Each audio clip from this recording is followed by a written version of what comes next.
Hey everyone, it's me, Adam P, and welcome to my reaction review of Survivor Winners at War episode 13. 13. So today we had 2 hot meals given to us because it was a 2-hour special. And this was a really fun episode to watch. And I feel like they've given us the good clues as to where is everyone at, who's everyone aligned with. Because for some episodes it was a little bit confusing. We also got this interesting confessional from Denise about really going through it. And I thought she was gonna crack or something. I thought she was gonna start breaking down. But the thing I got out of that the most was, oh, y'all got paint. Okay, so you can do arts and crafts all day. You guys are entertained. You're good. Another big thing was that they have a mirror. Now, I specifically remember some seasons, it was a big deal when you got to see yourself in the mirror for the first time. So I was like, okay, well, they're just getting the lap of luxury, these winners. If they get a mirror. Tony once again reiterates about his reasoning for Jeremy to stay because he likes meat shields. However, this is Final 7. I feel like this is the time to get rid of those meat shields and get rid of those threats before that Final 3 comes down, okay? Because, you know, Final 5, everyone's gonna use an idol if they have one. Final 4, it's gonna go to fire. So I would get rid of the big threats right now, if you think they're a big threat. And I think Tony is the biggest threat. But the way it was set up, Tony was looking and is still looking really good because he was close to Jeremy. Therefore, Jeremy and Michele, they're tight. He's close with Sarah. And Nick's saying, I have the most trust with Tony. So it's like, well, god damn. Like, this guy, you can't let him touch that Final 3 podium.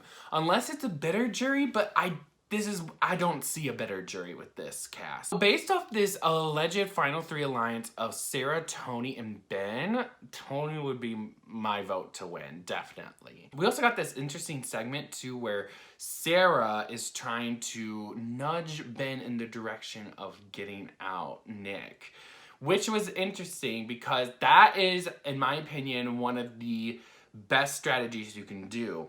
Which is what one of my faves, Netta from Big Brother Canada 2, she did that a lot, where you make it seem like the person you're talking to, it's their idea, but really it was your own idea the whole time. But I'm sure it's not easy, because some people will make it look a little too obvious. So for the first immunity challenge, they decided to switch it up, I noticed. It was a obstacle course and a slide puzzle. Okay, all right. That kind of puzzle you have to just visualize it more. You can't just like scramble and hope for the best, which is what Tony did last time. So it turns out in this immunity, Nick wins it, which is the person nobody wanted to win, which is kind of a theme from this episode. However, my first thought when Nick won, I was like, oh no, Denise is in trouble. No, because honestly, Denise seems so under the radar, and it just seems like she'll just go with the flow with anything. She's kind of doing like the Sandra approach, you know, where it's like, I'll vote for anyone except for me.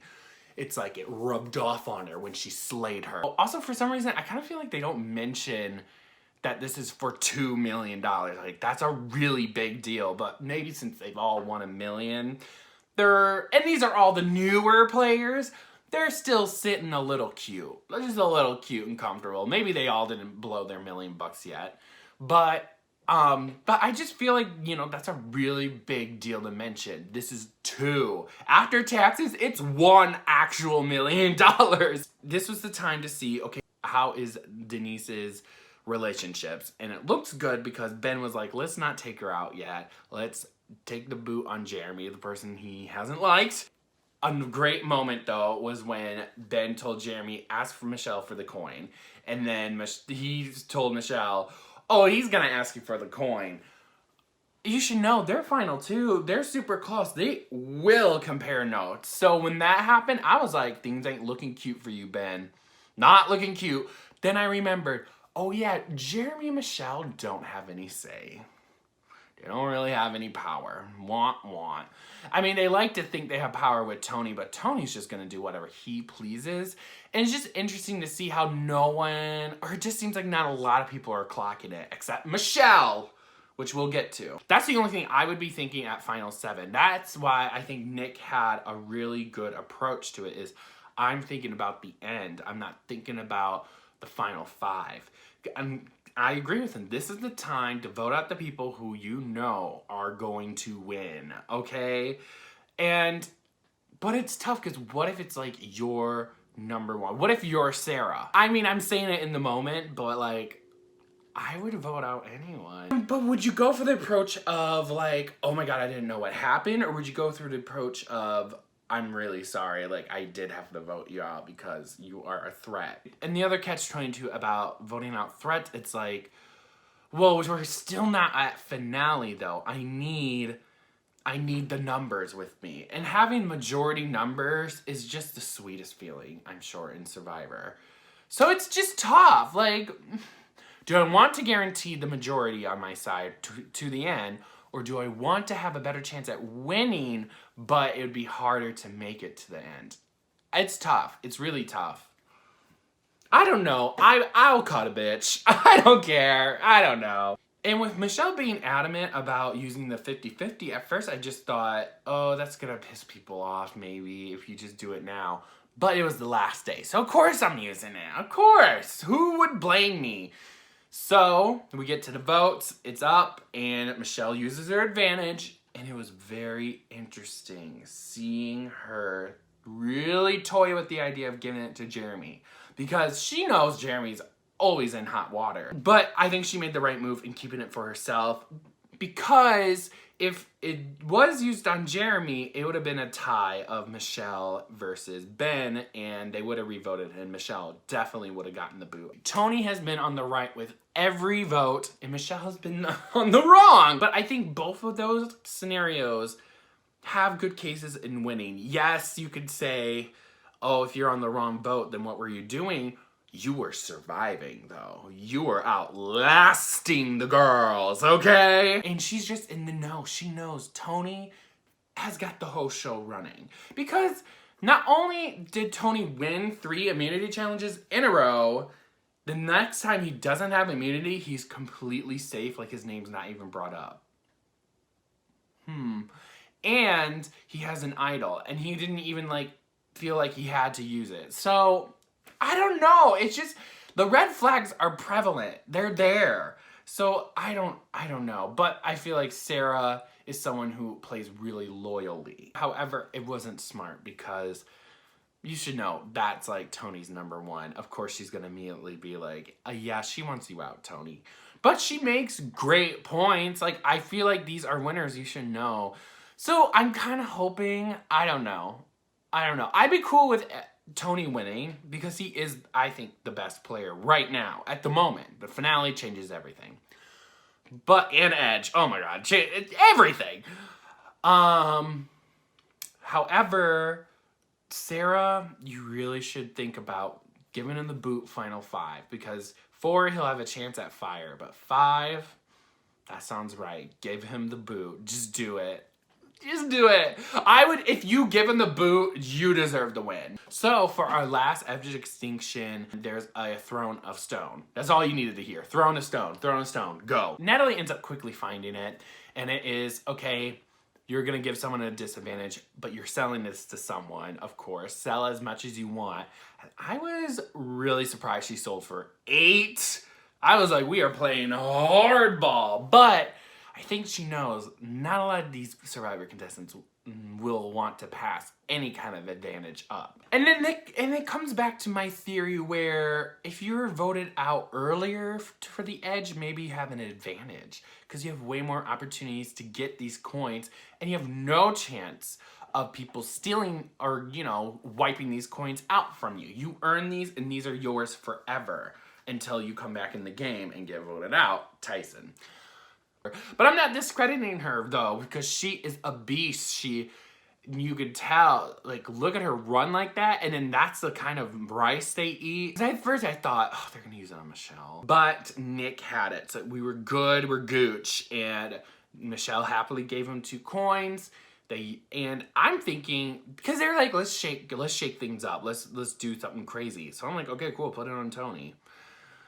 Instead, he put it on Ben, which I thought was a little interesting. But he did say earlier in the episode that he doesn't like to work with Ben because he's impulsive. So I think that's an okay point, but his explaining on why he's Ben though, it was still kind of like, that's exactly the reason why you should have used it on Tony. The next immunity challenge, simply stack them hoes like dominoes and watch them fall. And it was super close, but I was so happy to see that Michele took the win. It was so nice, because you just don't want to see the girl go out like this, you know? And it was just so nice to see such an underdog get a moment, and she's guaranteed final 5. Ooh, final 6. But final 5. And then they were like, okay, last day to spend your tokens. The only time we hear about the castaways still in the game spending their tokens on is if it's during an advantage. So we never really have moments where they're like, oh, I spend it on food. This was the only day. So Denise has a strategy where I know I'm on the block. I want to be full and nourished. However, I didn't really like the way she worded it, because she did say I'm done scrambling. So it sounded more like I'm giving up. I would have said it more like I'm trying to plan ahead. I'm trying to, cover my bases as to whatever's about to happen, because we know this entire season has been so unpredictable. I thought she was toast for a moment, because Tony overheard her talking to Ben and Sarah and being like, hey, we're final 3. Tony is a big threat. And I was like, ooh, damn it. So I was feeling a little bum city coming into this tribal, because I love Denise. She's very kind, yet she can do evil things. She's very smart. She's a very smart woman, I feel like. And I think most importantly, she listens. She does listen to people. She's not the talker, she's the listener. And I think that's a great position to be in. With this vote, it was 4-2. Nick is out of the gate, because Sarah said, hey, he's an underdog. People love an underdog story. Well, guess who is the ultimate underdog? Okay, Michele. Sitting right there at final 5. So I feel like with their reasoning of voting out Nick, Michelle's enemy number 1 for Sarah and Tony, which means for Ben. So pull out another win, Michele.